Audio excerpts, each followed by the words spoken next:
Good morning students. आज हम लोग ट्वेल्थ क्लास की हिस्ट्री में एक बहुत ही महत्वपूर्ण टॉपिक को देख रहे हैं और हिस्ट्री का आपका जो यह टॉपिक है, यह टॉपिक आपका यहाँ पर हम लोग देख रहे हैं ईंटें, मनके तथा अस्थियाँ, हड़प्पा सभ्यता। देखिए, हड़प्पा सभ्यता के बारे में सबसे पहले यदि हम बात करें कि हड़प्पा सभ्यता जो था एक बहुत ही उन्नत सभ्यता था। हड़प्पा सभ्यता, हड़प्पा सभ्यता में जो भी अवशेष मिले, चाहे वो मृदभांड हों, चाहे वो दीवारें हों, चाहे वो धान के भूसी के साक्ष्य हों, चाहे वो स्वस्तिक चिन्ह हो, चाहे महाविद्यालय भवन हो, ये सब जितने भी अवशेष मिले, इन सब अवशेषों से हड़प्पा सभ्यता के बारे में जानकारी प्राप्त करने की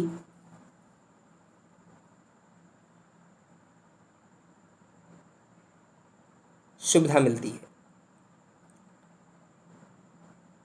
हड़प्पा से बहुत सारे मोहरे भी प्राप्त हुए जो सेलखड़ी के बने हुए थे। संभवतः हड़प्पा तथा सिंधु घाटी की सबसे विशिष्ट पुरावस्तु है। यहाँ से सेलखड़ी नामक पत्थर से बनाई गई मोहरें मिली हैं। क्या मिली यहाँ से?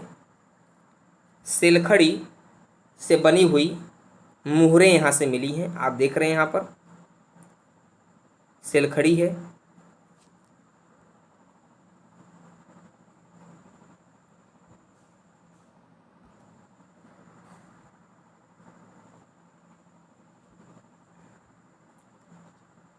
सेलखड़ी से बने हुए मोहरे यहाँ पे मिली हैं। आप देख रहे हैं यहाँ पर मोहरे मिली हैं जो सेलखड़ी से बने होते थे। और एक ऐसी लिपि के चिन्ह उत्कीर्ण हैं जिन्हें अभी तक पढ़ा नहीं जा सका है। मतलब आप यूँ कहें कि हड़प्पा सभ्यता में जो लिपि हुआ करती थी, वे लिपि भाव चित्रात्मक थी। कैसी थी लिपि? भाव चित्रात्मक। लोग भाव को समझते थे। देखो बेटा, जैसे हड़प्पा सभ्यता का जो लिपि था वह भाव चित्रात्मक लिपि था। कैसी लिपि थी? इसको नोट कर लेना। कॉपी और पेन आप सब लोग ओपन रखना। जो भी महत्वपूर्ण बातें बता रहा हूँ उसको नोट करते चलना, क्योंकि बहुत ही महत्वपूर्ण टॉपिक है हड़प्पा सभ्यता। हड़प्पा सभ्यता देखो आद्य ऐतिहासिक काल में माना जाता है। आद्य ऐतिहासिक काल का मतलब होता है, देखो इतिहास को 3 भागों में बांटते हैं ऐसे: प्रागैतिहासिक काल, आद्य ऐतिहासिक काल और ऐतिहासिक काल। जो प्रागैतिहासिक काल होते हैं, प्रागैतिहासिक काल किसे कहा जाता है? तो प्रागैतिहासिक काल ऐसे इतिहास को कहा जाता है जिनके लिखित साक्ष्य उपलब्ध नहीं है। जिस समय के जानकारी, इतिहास में घटी हुई ऐसी घटनाएं जिनके लिखित साक्ष्य उपलब्ध नहीं है, उन्हें प्रागैतिहासिक काल कहा जाता है। उसके बाद आपका आता है आद्य ऐतिहासिक काल। तो प्राचीन में घटी हुई ऐसी घटनाएं, प्राचीन में घटी हुई ऐसी घटनाएं जिनके लिए साक्ष्य उपलब्ध तो हैं लेकिन उन्हें पढ़ा नहीं जा सका है, उसे कहा जाता है आद्य ऐतिहासिक काल। तो हड़प्पा सभ्यता यही आद्य ऐतिहासिक काल का है। सिंधु सभ्यता आद्य ऐतिहासिक काल का है। अब यदि बात किया जाए आपसे कि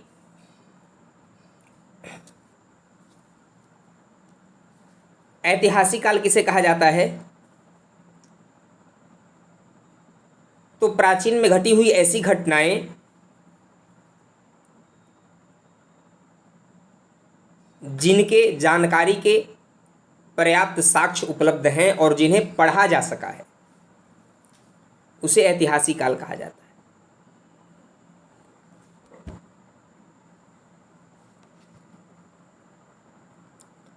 तो हड़प्पा से बहुत सारे उत्खनन में वहाँ से जो लिपि थी, वहाँ का भाव चित्रात्मक लिपि था। और वह लिपि जैसे यदि दीवार पर कुत्ता एक बिल्ली का पीछा कर रहा है तो यह माना जाता था कि कुत्ता बिल्ली का शिकार करता है। यदि बिल्ली चूहे की पीछा कर रही है तो यह माना जाता था कि बिल्ली चूहे का शिकार करती थी उस समय, यह मान लिया जाता था। अब आप यहाँ पर देखने वाले हो कि वहाँ से जो अवशेष मिले हैं लोगों के जीवन के विषय में, उनके द्वारा छिपे छोड़ी गई वस्तुएं, जो वस्तुएं पीछे छोड़ी गई थीं, पुरावस्तुओं जैसे कि उनके उपकरण, जैसे उनके आवासों, मृदभांडों, मृदभांड मतलब मिट्टी के बर्तन होते थे। मृदभांड का मतलब मिट्टी के बर्तन जिस पर पॉलिश किया जाता था। ये मृदभांड देख रहे हो, मृदभांड, आभूषण, औजार, मुहरें, अनेक पुरातात्विक साक्ष्य मिला और इस पुरातात्विक साक्ष्य के माध्यम से हड़प्पा सभ्यता को समझना और जानना कुछ सरल हुआ। अब हम देखेंगे कि हड़प्पा सभ्यता के विषय में क्या और कैसे जानते हैं। अन्वेषण करेंगे कि पुरातात्विक साक्ष्यों की व्याख्या कैसे की जाती है, कैसे कभी कभी बदलाव आ जाता है। निश्चित रूप से इस सभ्यता के कई पहलू आज भी हमारे जानकारी से परे हैं और हो सकता है हमेशा ही रहे, क्योंकि बहुत सारे चीज़ें, जो चीज़ें मिली हैं अवशेष में, वो नष्ट हो गए। देखिए यहाँ पर एक आपको दिख रहा है फिगर, ये जो है वृषभ है, यह एक बैल है वृषभ, और एक वृषभ का फिगर मुहर पे है, ये मुहर है। ये क्या है? हड़प्पा सभ्यता से प्राप्त यह एक मुहर है और इस मुहर में आप देख रहे हो कि यहाँ पर एक वृषभ बना हुआ है, उसका फिगर है। तो ये सब चीज़ें भी, मतलब ये सब चीज़ों के बारे में भी उन लोगों को जानकारी थी, तभी तो मुहरों पर उनका ये सब चीज़ों का अंकन है। यहाँ पे देखें, मनके हैं, बाट हैं और फलक हैं।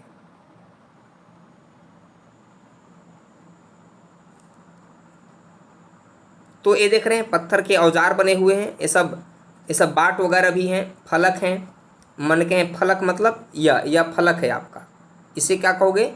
ये फलक है। समझ रहे हो बात को? यह फलक है आपका, फलक। ये सब बाट मान सकते हो। और ये सब मनके हैं। क्या है ये सब? मनके। मन का मतलब होता है सौंदर्य प्रसाधन की चीज़ें, चूड़ी वगैरह में जो लगाए जाते थे, महिलाएं जो प्रयोग करती थीं, पुरुष भी श्रृंगार किया करते थे उस समय वहाँ पर हड़प्पा सभ्यता में। तो ये सब चीज़ें भी वहाँ से प्राप्त हुई हैं। अब देखो, समझने की बात यहाँ पर यह है कि बहुत सारी चीज़ें ऐसी मिली हैं वहाँ पर, जैसे सिंधु घाटी की सभ्यता को हड़प्पा सभ्यता भी कहा जाता है। और सिंधु घाटी की सभ्यता को हड़प्पा सभ्यता इसलिए कहा जाता है क्योंकि सिंधु घाटी की सभ्यता में पहला स्थल जिसकी खुदाई हुई थी 1921 में, 1921 में।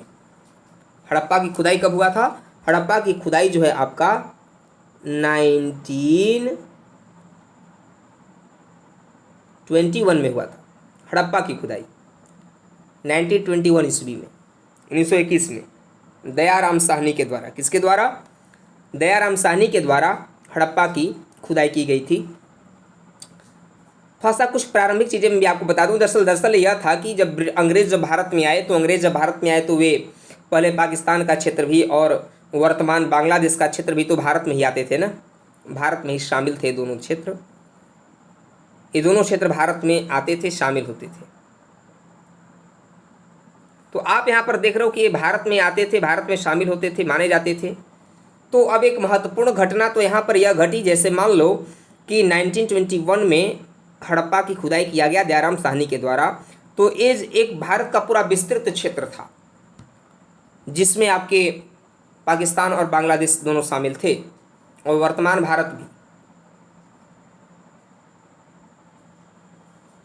जो भारत का मानचित्र आप अभी देखते हो, ये पूरे भारत के ही क्षेत्र थे।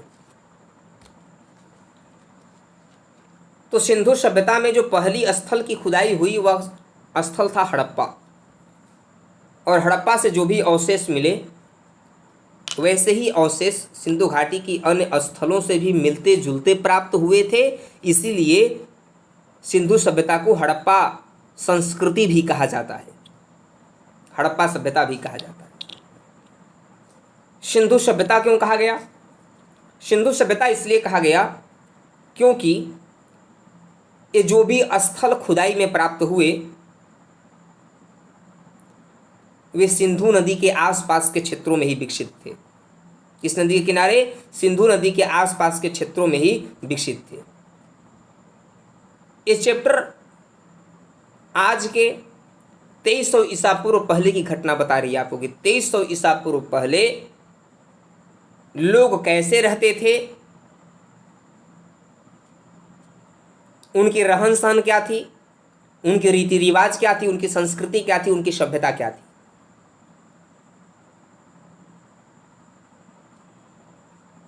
उनके जो अवशेष थे वे अवशेष नष्ट हो गए।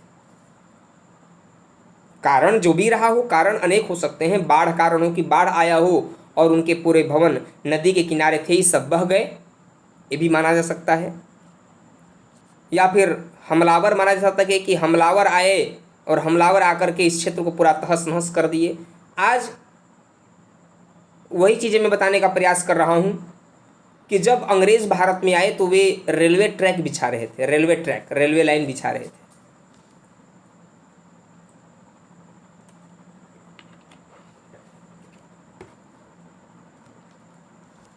रेलवे ट्रैक को बिछाते समय उन्होंने, आप जानते हैं कि मट्टी भरा जाता है दोनों तरफ से। रेलवे ट्रैक जो होते हैं ऐसे ही होता है ना, रेलवे ट्रैक, ये जैसे रेलवे ट्रैक है, रेलवे ट्रैक है तो इस पे बगल से मट्टी इसको ऊंचा किया जाता है, साइड से मिट्टी निकाल करके और इसको ऊंचा किया जाता है रेलवे ट्रैक को। लोग यही कर रहे थे। इसी क्रम में क्या हुआ कि उन लोगों को एक चीज़ें प्राप्त हुई वहाँ से। इसी क्रम में उन लोगों को एक चीज़ें वहाँ से मिला, और जैसे जब मिट्टी की खुदाई हो रही थी, रेलवे ट्रैक को ऊंचा किया जा रहा था, तो लोगों को वहाँ से ईंटें, एक दीवार नुमा ईंटा से जुड़ा हुआ मिला। इतिहासकारों को उत्सुकता बढ़ी, भाई जरूर यहाँ पर कोई सभ्यता विकसित हुआ होगा, क्योंकि लोग यहाँ पर पहले किसी का घर रहा है जो अब मिट्टी में दब चुका है यह। तो और जगह पर और मिट्टी खुदाई हुई तो और अवशेष मिलने लगे, बहुत सारे अवशेष प्राप्त होने लगे वहाँ से। तो बहुत सारे अवशेष जब मिलने लगे वहाँ से, तो उन अवशेषों के बारे में उन लोगों को जानकारी पहले से तो नहीं थी। जब मिट्टी खुदाई होने लगी तो घर निकलने लगे। भाई सोचिए, कोई भी घर यदि है और वह मिट्टी में दब चुका है तो उसका ऊपर वाला जो मकान है वो तो मान लीजिए कि गिर सकता है, ढह सकता है, लेकिन जो नींव है, नींव अगर मिट्टी में दबा है तो दीवार तो खड़ा मिलेगा ना चारों तरफ से। यदि चारों तरफ से मिट्टी में दबा हुआ दीवार यदि आपको मिलता है तो आप क्या समझेंगे? हम सब भी यही समझेंगे कि भाई यहाँ पर पहले कोई रह रहा होगा, किसी का घर रहा होगा, यही विचार करेंगे ना, यही समझेंगे ना। तो वो लोग भी यही समझे और खुदाई कार्य प्रारंभ हुआ। खुदाई होते होते जब तो अन्य अन्य मकान भी मिलने लगे। सिंधु नदी था ही, सिंधु नदी के आसपास के क्षेत्र में थे ही।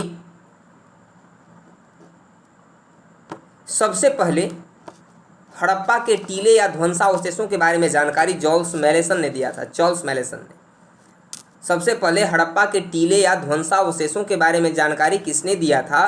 तो आप कॉपी में लिख लेना बच्चा। ध्वंसावशेष मतलब कि खंडहर की जानकारी। हड़प्पा स्थल जो था रावी नदी के किनारे, उसकी जानकारी सर्वप्रथम चार्ल्स मैलेसन ने दिया था।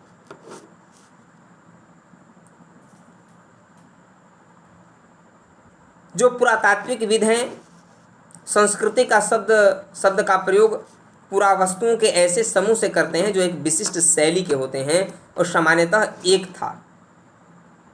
एक विशेष भौगोलिक क्षेत्र था तथा कालखंड से संबंध पाए गए। हड़प्पा सभ्यता जो था, वहाँ पे मुहरें मिली, मनके मिले, बाट मिले, पत्थर के फलक मिले, पक्की हुई ईंटें मिले। मकान जो बनाए जाते थे पक्की ईंटों से मकानें बनाई जाती थी हड़प्पा सभ्यता में। सिंधु सभ्यता के जो मकान प्राप्त हुए वहाँ से स्थल मिले, मकान में कई जगहों पर पकी हुई ईंटें वहाँ पर थीं। ये वस्तुएं अनेक जगहों से मिली, जैसे अफ़गानिस्तान से भी मिला, जम्मू से भी मिला, बलूचिस्तान से भी मिला जो पाकिस्तान में है, और गुजरात के क्षेत्रों से भी मिला। जो एक बहुत बड़े लंबे क्षेत्र में यह एक सभ्यता विकसित था। खुदाई होते होते जब मकान मिलने लगे, कुछ दीवारें भी ऊपर मिली उठी हुई मिट्टी में दबे हुए, बीच के मिट्टी को निकाला गया, साइड के मिट्टी को निकाला गया, तो दीवारें मिली, घर मिला, जुड़े हुए घर मिलते गए। पुरातात्विक वर्ग जो थे वे खुदाई करते गए, और चीज़ें मनके इत्यादि मिलने लगे, फलक मिलने लगे, तो लोगों का उत्सुकता और बढ़ा कि भाई यहाँ पर जरूर कोई सभ्यता विकसित रहा होगा प्राचीन काल में। इस सभ्यता का नामकरण हड़प्पा नामक स्थान, जहाँ यह संस्कृति पहली बार खोजी गई थी, के नाम पर ही किया गया, हड़प्पा सभ्यता। इसका काल निर्धारण जो यदि देखा जाए तो 2600 ईसा पूर्व से 1900 ईसा पूर्व के बीच में किया गया है। हड़प्पा सभ्यता का जो काल निर्धारण, यह कब से कब तक सभ्यता रही होगी वह निर्धारण किया गया, तो 2600 ईसा पूर्व से लेकर के 1900 ईसा पूर्व तक यह सभ्यता था। 1900 ईसा पूर्व में आकर के आसपास यह नष्ट हो गया सभ्यता। तो इस क्षेत्र में इस सभ्यता से पहले और बाद में भी संस्कृतियां अस्तित्व में थीं, जिन्हें क्रमशः आरंभिक और प्रवर्ती हड़प्पा कहा जाता है। इन संस्कृतियों में हड़प्पा सभ्यता को अलग करने के लिए कभी कभी इसे विकसित हड़प्पा संस्कृति भी कहा जाता है, क्योंकि एक बहुत बड़ा उन्नतशील यह शहर था, जहां से कई सारी चीजें खुदाई में प्राप्त हुए। ये देखिए आपका हड़प्पा सभ्यता है, ये देखिए आपका सिंधु नदी, आपकी नदियां हैं, और कहाँ कहाँ स्थल मिले हैं ये आपको इंडिकेट कर रहा है। ये आप देखें हड़प्पा सभ्यता का जो ग्राफ है, कहाँ से कहाँ तक इसका विस्तार था, विस्तार को भी देखें आप। हड़प्पा सभ्यता का जो विस्तार था बंधु, विस्तार देखिए आपको इस मैप में दिखाया गया है। यह जो लाइन आप देख रहे हो ना, यह लाइन जो आप देख रहे हो यहाँ से लेकर के यहाँ तक जो ऐसे आया है, यही देखो सिंधु सभ्यता का विस्तार था बच्चा, यही सिंधु सभ्यता का विस्तार था। समझ गए? ये सिंधु सभ्यता का विस्तार था। मतलब तो विस्तार कहाँ से कहाँ तक अपनाओगे तुम, कहाँ से कहाँ तक बता सकते हो विस्तार कहाँ से कहाँ तक था भाई? तो विस्तार देखो, जो सिंधु सभ्यता का जो विस्तार था वो कहाँ से कहाँ तक था, इसकी विस्तार भी लिखने के लिए आ सकता है।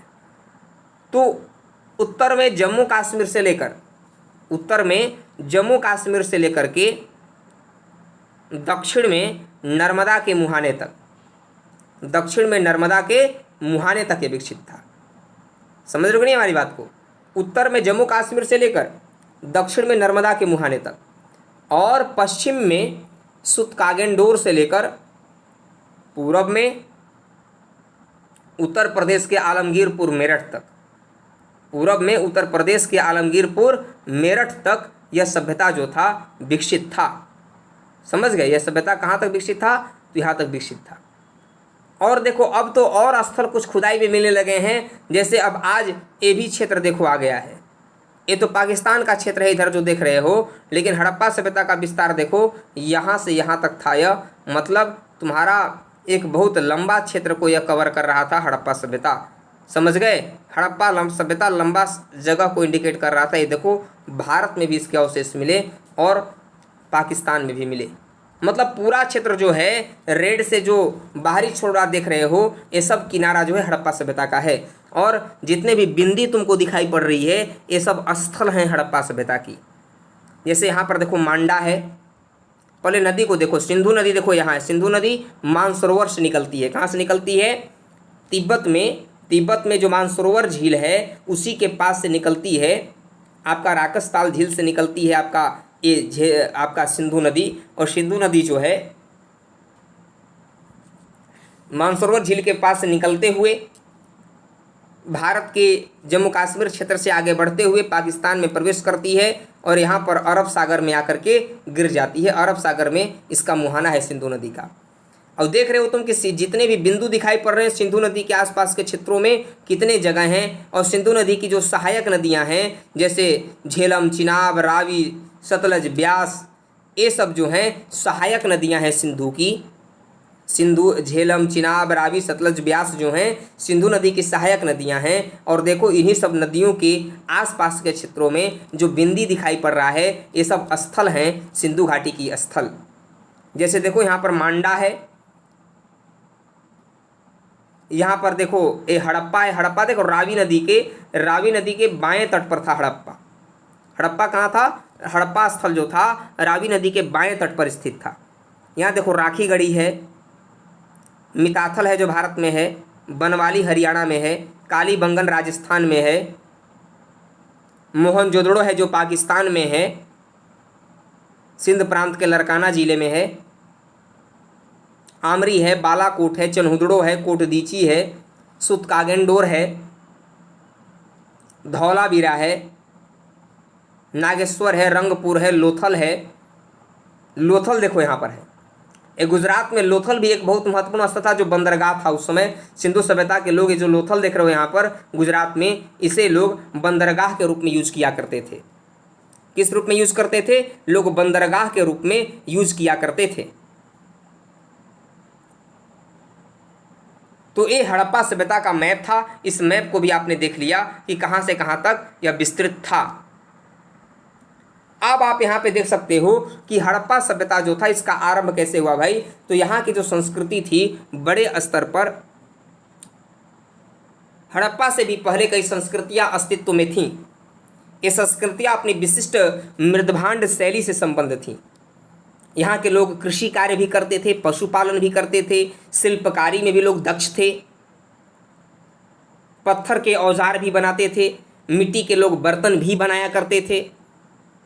ये सारे काम लोग किया करते थे हड़प्पा के निवासी। कई स्थलों पर बस्तियां आमतौर पर छोटी होती थीं। इनमें बड़े आकार की संरचनाएं लगभग न के बराबर थीं, क्योंकि यहाँ पर कुछ इलाकों में जो खुदाई जब हुआ तो कुछ इलाकों में जलाए जाने के संकेत मिले हैं। जलाए जाने के संकेत मिले हैं, दफनाने के संकेत मिले हैं कि लोगों को दफना दिया जाता था। और लोगों को दफनाया जाता था कि जैसे उनके जो पसंदीदे व्यक्ति के जो पसंदीदे जो चीज़ होते थे, उस पसंदीदे चीज़ों को भी मृत्यु के बाद उनके साथ दफना दिया जाता था। कई समाधि स्थल मिले हैं, जिसे समाधि R37 का नाम दिया गया है। क्या नाम दिया गया है? समाधि R37 का भी नाम दिया गया है वहाँ पे।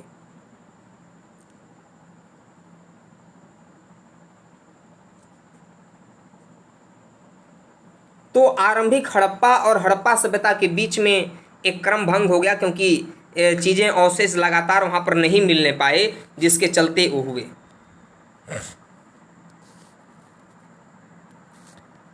इनके निर्वाह के तरीके क्या थे, किस तरीके से ये लोग अपना जीवन यापन करते थे भाई? तो मानचित्र में आपने देखा ही कि जो स्थल थे।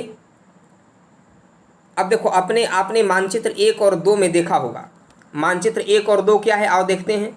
मानचित्र 1 और 2 क्या है? देखो ये दूसरा मानचित्र है। मानचित्र 1 देखो यहाँ पर है, मानचित्र 1 और ये देखो 2।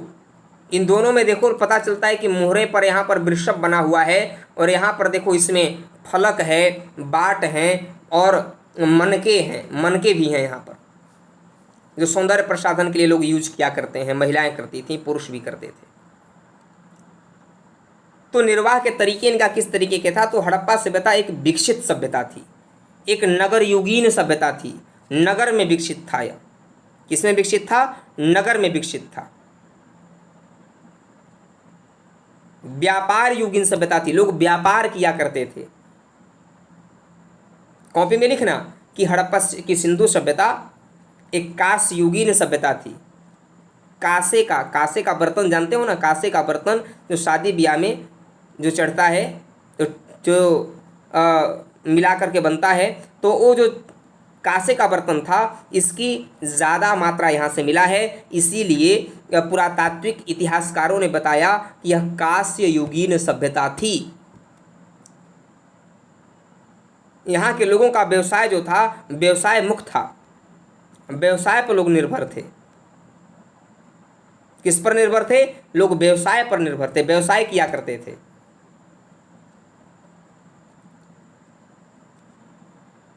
व्यवसाय के साथ साथ लोग पशुपालन भी करते थे, लोगों को पशुओं के बारे में भी ज्ञान था, लोग अनाज का उत्पादन भी करते थे।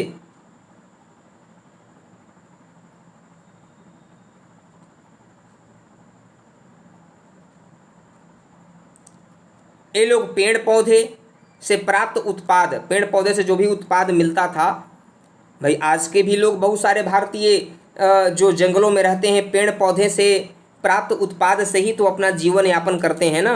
शहद वगैरह प्राप्त करते हैं, पत्ते को बेचते हैं, छाल वगैरह को बेचा करते हैं औषधि के रूप में। तो ये लोग भी पेड़ पौधे से प्राप्त उत्पाद और जानवरों, जिनमें मछली भी शामिल थे, से प्राप्त भोजन करते थे। जले अनाज के दानों और बीजों की खोज से पुरातत्वविद आहार संबंधी विषयों के बारे में जानकारी मिली है वहाँ पर, ताकि लोगों को भोजन के बारे में भी वहाँ पर लोगों को जानकारी प्राप्त हुआ कि लोग भोजन कैसे करते थे, लोग पकाकर भोजन करते थे। जले हुए अनाज के दानों का अवशेष मिला है सिंधुकालीन स्थल से। तो प्राचीन काल में हड़प्पा सभ्यता में लोगों का रहन सहन बहुत उन्नत किस्म का था। और देखिए किस तरह से लोग अपना रहा करते थे, उनकी रहन सहन की तरीके क्या थे, उसके बारे में भी आपको देखने को मिलेगा। हड़प्पा के स्थलों से मिले अनाज के दानों में गेहूं भी मिला है, जौ भी मिला है, दाल भी मिला है, सफ़ेद चना मिला है और तिल भी शामिल है। ये सब फसल वहाँ के लोग उपजाया करते थे और लोग इन सब फसलों से परिचित थे। इसके अलावा लोग बाजरे के दाने गुजरात से मिले, चावल के दाने भी मिले हैं। इन सब चीज़ों से लोग परिचित थे और इन सब लोगों को लोग अपनी खाद्यान्न सामग्री में शामिल किए थे। समझ रहे हो बेटा? तो इस तरीके से बेटा आप नोट करते चलो और समझते भी चलो कि हड़प्पा स्थल में मिली जानवरों की हड्डियाँ भी मिली हैं। और जानवरों की जो हड्डियाँ मिली उनसे जैसे कौन कौन से जानवरों के बारे में उन्हें जानकारी था भाई? तो जैसे मवेशियों में भेड़ था, बकरी था, भैंस था, सूअर की हड्डियाँ शामिल हैं जो अवशेष में मिले। इसके अलावा लोगों को वृषभ का भी जानकारी था। वृषभ मतलब बैल, हिरण और घड़ियाल की हड्डियां भी मिली हैं। 12 अवतार जानते हो, सूअर की भी अवशेष मिले हैं, घड़ियाल की हड्डियां भी मिली हैं वहाँ से। हम यह नहीं जान पाए कि हड़प्पा निवासी स्वयं इन जानवरों के शिकार करते थे अथवा अन्य आखेटक समुदाय जो था इनका मांस प्राप्त करते थे, क्योंकि मछली और पक्षियों की हड्डियां भी मिली हैं वहाँ से। कि मतलब दूसरे जो शिकार करने वाले थे वे शिकार करके लाते थे और हड़प्पा निवासी क्या केवल मांस खरीदते थे या फिर हड़प्पा निवासी ही शिकार करते थे, इसके बारे में इतिहासकारों में थोड़ा सा मतभेद है। समझ गए? तो अब देखो, और अगर बात करें हम कृषि उनका कैसा था, कृषि प्रौद्योगिकी उनकी किस तरीके की थी, तो यहाँ के लोग जो थे अनाज के दानों से कृषि के संकेत मिलते हैं कि लोग अनाज का उत्पादन करते थे। जूते हुए खेत के भी साक्ष्य मिले हैं।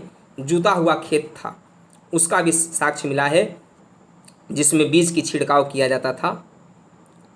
मुहरों पर जो मुहर प्राप्त हुआ है, आज जो हम लोग पैसा चलाते हैं, जो सिक्का चलाते हैं, उसमें मुहर चलता था प्राचीन काल में, मुहरें उसको बोलते थे। मृण मूर्तियाँ यह इंगित करती हैं, मृण मूर्तियाँ मतलब मिट्टी के बने हुए बर्तन जो हैं जिस पर पॉलिश किया जाता था, काला लाल, ये सब पॉलिश करते थे लोग मिट्टी के बर्तन पर। और वृषभ की जानकारी थी लोगों को और लोग बैल का प्रयोग करते थे। चोलिस्तान के कई स्थलों और बनवाली जो हरियाणा में है, मिट्टी के बने हल के प्रतिरूप मिले हैं वहाँ से। क्या मिले हैं? मिट्टी के बने हल के प्रतिरूप भी वहाँ से मिले हैं। मिट्टी के बने हुए हल वहाँ से मिले हैं।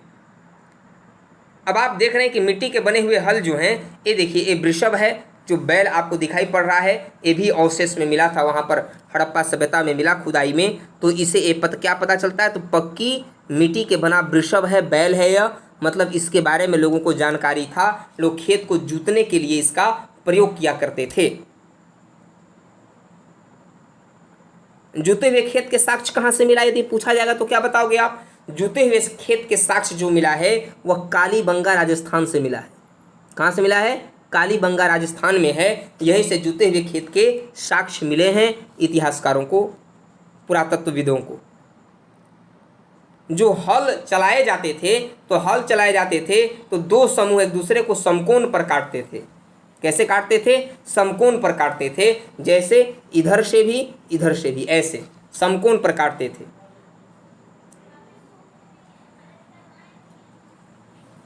फसलों की कटाई की जाती थी। फसलों की कटाई के लिए औजार भी प्रयोग में लाए जाते थे।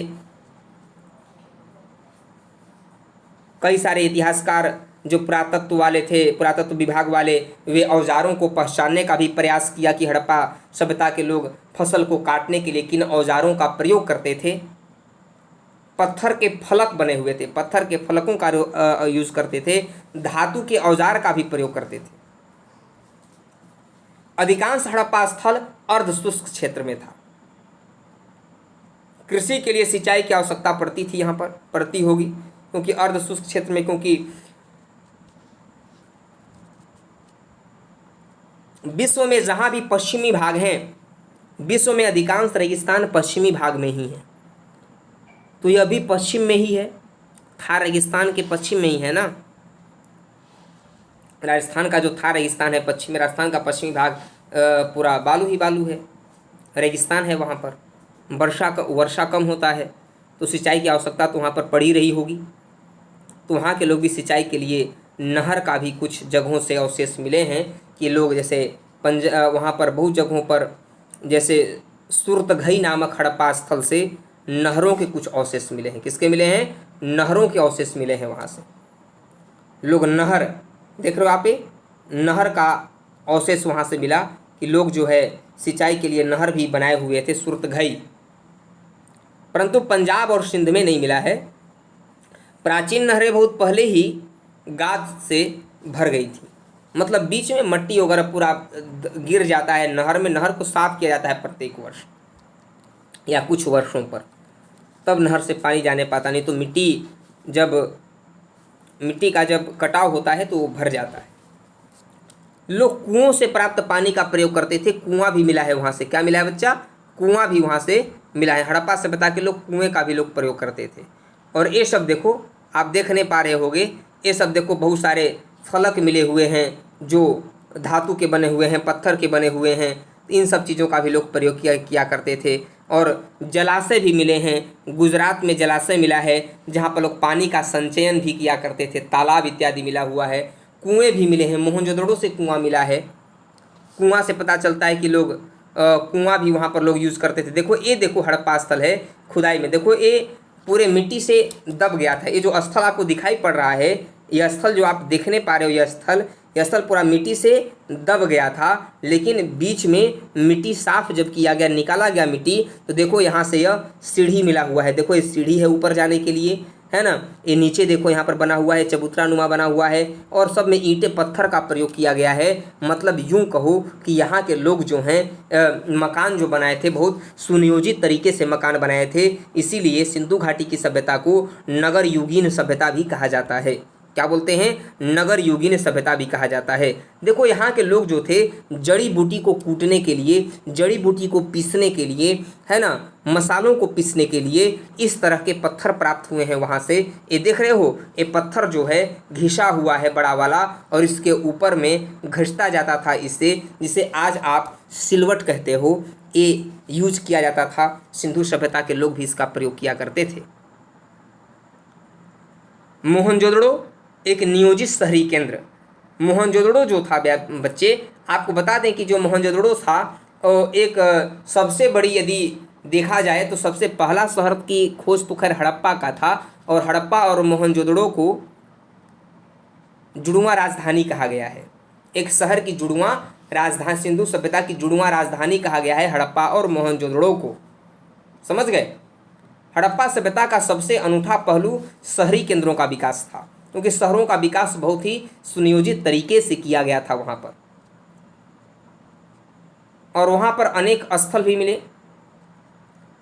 बस्ती को दो भागों में बांटा गया था। जो बस्ती थे वहाँ पर जो स्थान थे, जो घर था भाई राजा महाराजा का, देखे हो जैसे रामनगर का किला, देखो रामनगर का किला किस तरीके से बना था, कहीं नीचा कहीं ऊंचा, कहीं ऊंचा, दूर तक बना हुआ था किला। राजा महाराजाओं के किलों को जब देखोगे, घाट किनारे किलों को देखो किस तरीके से बने हुए हैं। तो बस्ती दो भागों में बटे हुए थे, एक छोटा लेकिन ऊंचा पर बना हुआ था, और दूसरी बड़ा था जो नीचे बनाया गया था। मतलब जैसे आप यहाँ पर देख रहे हो इस फिगर में कि ये देखो, यह जो दुर्ग है यह नीचे, यह ऊपर में बना हुआ है, लेकिन यह छोटा है थोड़ा सा। लेकिन इसको देखो, ये थोड़ा सा बड़ा क्षेत्र है, बड़ा क्षेत्र लिए हुए यह आपका क्षेत्र है। समझ गए?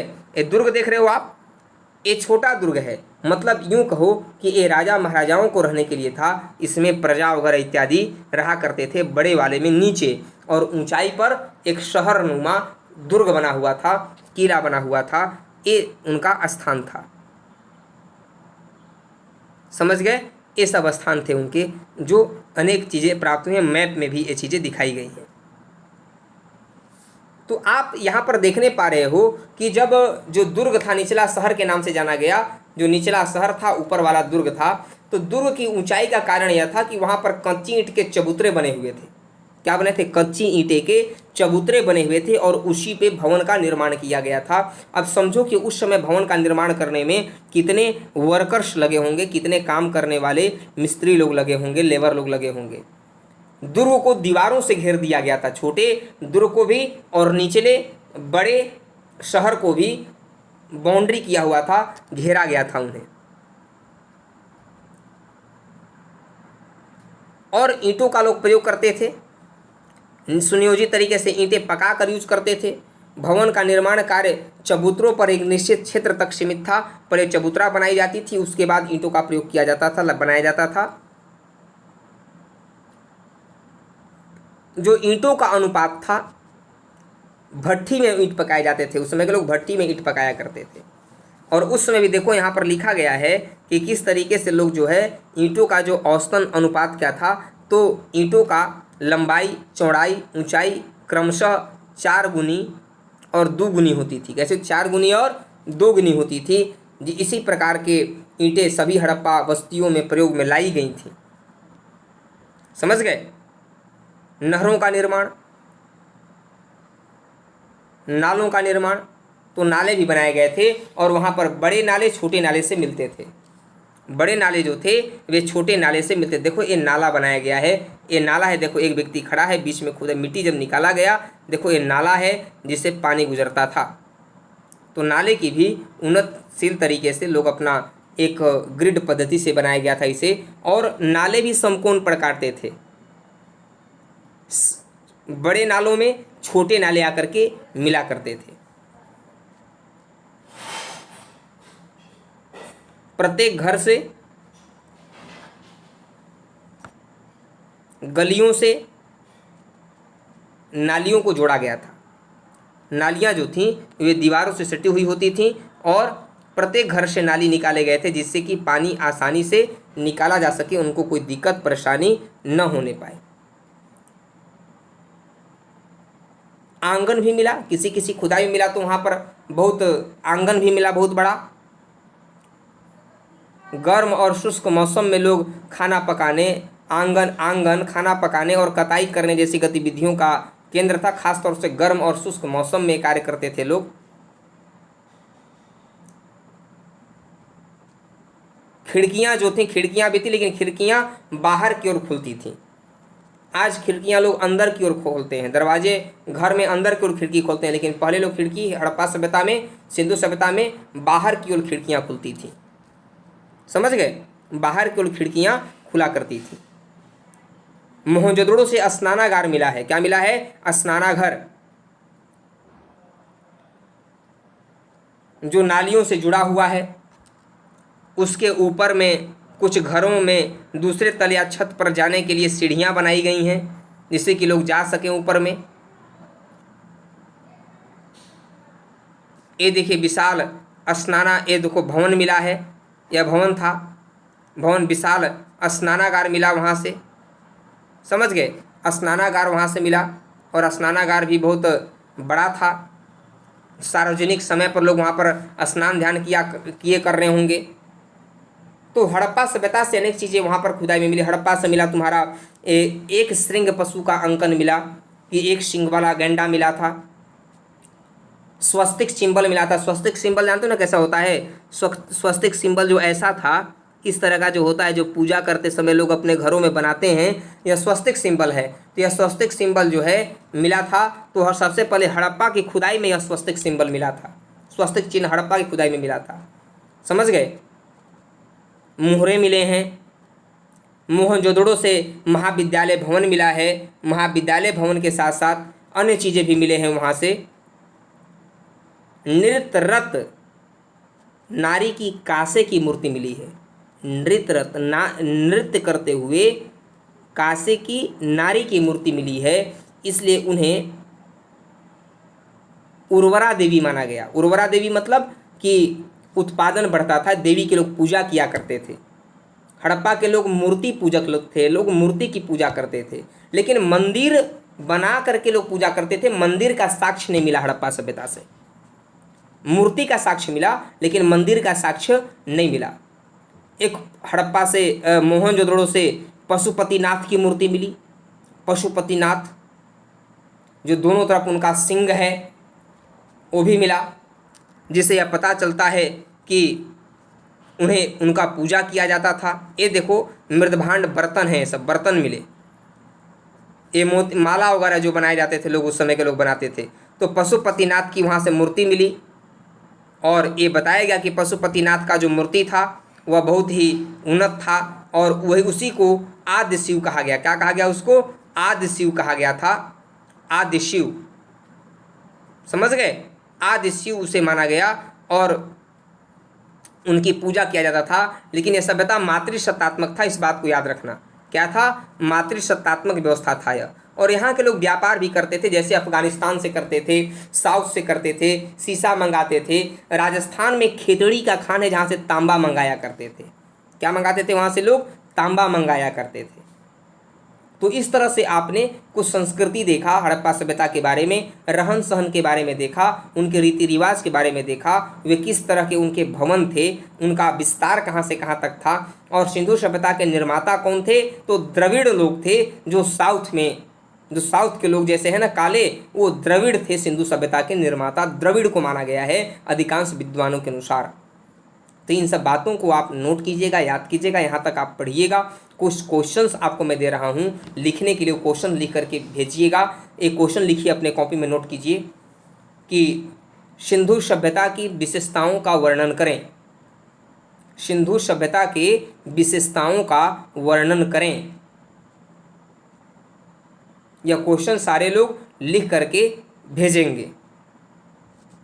विशेषता में लिखना है कि किन किन जगहों से क्या क्या मिले, जैसे विशाल स्नानागार, अन्नागार। अन्नागार जो था अन्न रखने वाला, वह भी मोहनजोदड़ो से मिला था। जो पूरी सिंधु सभ्यता की सबसे बड़ी इमारत अगर कोई थी, सबसे बड़ा अगर भवन कोई था, तो अन्नागार था। अनाज का गोदाम था जो मोहनजोदड़ो से मिला था।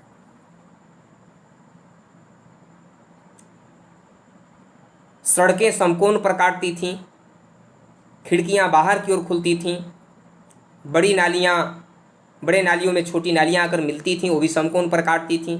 खान पान क्या था, किन किन पशुओं के बारे में उन्हें जानकारी थी। याद रखिएगा, सिंधु सभ्यता के लोग लोहे और घोड़े के बारे में जानकारी इनको नहीं थी। ये शांत प्रिय आदमी थे। सिंधु सभ्यता के लोग शांत प्रिय थे, युद्ध प्रिय नहीं थे। तो इस तरीके से आप इस क्वेश्चन को लिख करके भेजिएगा सारे लोग, मैं चेक करूँगा, ग्रुप में भेजिएगा। तो आज के लिए बस इतना ही। नमस्कार, जय हिंद।